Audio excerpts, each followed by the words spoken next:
Hello friends, good morning.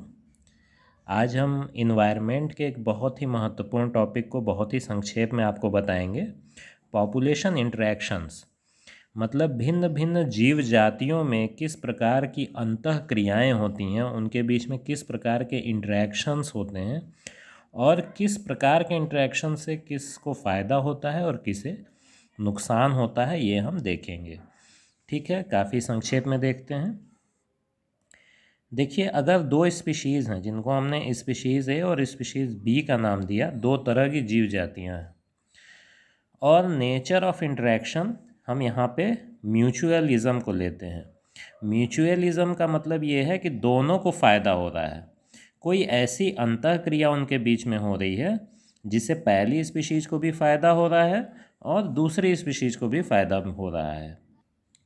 और इसके उदाहरण में हम देख सकते हैं, जैसे हनी बी और प्लांट्स।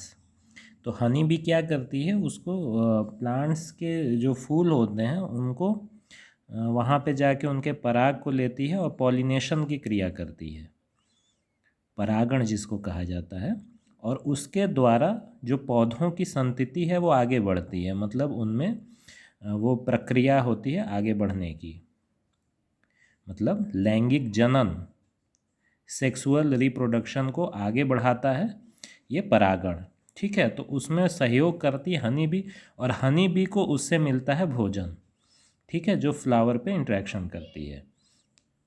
अब दूसरा हम इंटरेक्शन का टाइप देखते हैं या नेचर देखते हैं, कंपटीशन। दो स्पीशीज में कंपटीशन हो रहा है तो उसमें क्या होगा, दोनों का लॉस होगा।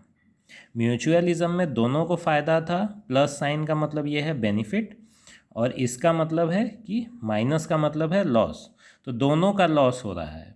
ठीक है, मतलब ये इंटरेक्शन जो है दोनों के लिए डेट्रीमेंटल है। जैसे हिरन और खरगोश, ठीक है, ये दोनों वही घास चर रहे हैं और इनमें कंपटीशन हो रहा है, तो उससे किसी को बेनिफिट नहीं होगा, घास कम होती जाएगी। ठीक है, अब तीसरा टाइप हम देख रहे हैं प्रीडेशन। प्रीडेशन का मतलब ये है कि एक स्पीशीज़ दूसरे स्पीशीज़ पर निर्भर है। जिस तरह से शेर हिरन को खा जाता है तो उसमें हिरन का तो अस्तित्व खत्म हो जाता है और शेर को बेनिफिट हो रहा है। तो ये है प्रीडेशन, ये तीसरे तरह का इंटरेक्शन है। चौथे तरह का इंटरेक्शन है पैरासिटिज्म। पैरासिटिज्म का मतलब ये है कि एक ऑर्गेनिज्म जो है वो दूसरे पर पैरासाइट बन के रह रहा है। जैसे मलेरिया के पैरासाइट्स होते हैं, मच्छरों में होते हैं, मच्छरों को नुकसान नहीं पहुंचाते, लेकिन ह्यूमंस में आते हैं तो ह्यूमंस को नुकसान पहुंचा देते हैं।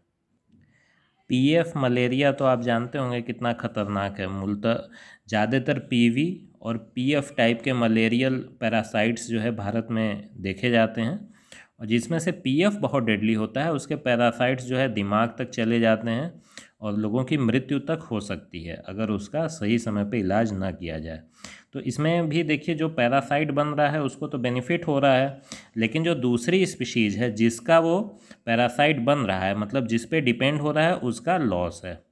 ठीक है, अब अगला हम देखते हैं कॉमन सेलिज्म। कॉमन सेलिज्म में एक को बेनिफिट हो रहा है लेकिन दूसरे को कोई असर नहीं पड़ रहा है।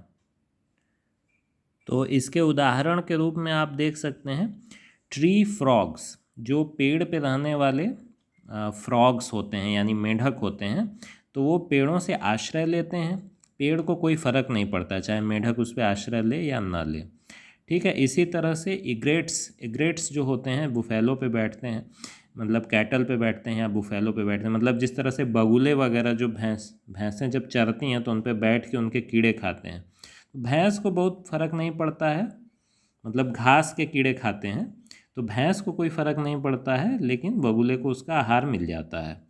ठीक है, इपीफाइट्स का एग्जाम्पल, जैसे मतलब कुछ पेड़ होते हैं उन पे ऑर्चिड्स वगैरह जम जाते हैं इपीफाइट के रूप में।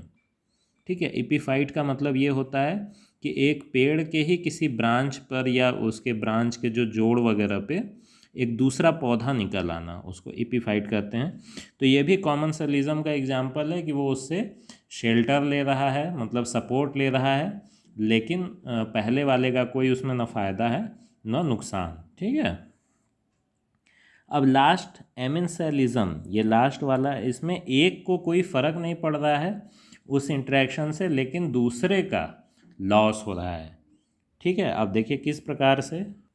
एमिनसेलिज्म के उदाहरण के तौर पे आप एंटीबायोटिक दवाओं का एग्जाम्पल ले सकते हैं। जैसे उसमें मॉल्ट्स का यूज किया जाता है, जैसे पेनिसिलियम मॉल जो है वो एक ऐसा मतलब सीक्रेट करता है, मतलब इस प्रकार का श्रावण करता है इस प्रकार के लिक्विड्स और पदार्थों का, जिनसे बैक्टीरिया मर जाते हैं। लेकिन इसको कोई फ़ायदा नहीं होता ना नुकसान होता है, मतलब पेनिसिलियम को कोई फ़ायदा या नुकसान नहीं होता है, लेकिन उसके जो स्रवित द्रव्य है उससे बैक्टीरिया की मृत्यु हो जाती है। ठीक है, तो ये आपके मोटे तौर पे आप देखें तो ये 6 तरह के इंटरेक्शन होते हैं। ठीक है, और ये बहुत ही महत्वपूर्ण है एग्ज़ाम्स में, प्री और मेंस दोनों के दृष्टिकोण से बहुत ही ये महत्वपूर्ण टॉपिक्स हैं। ठीक है, देखने के लिए धन्यवाद।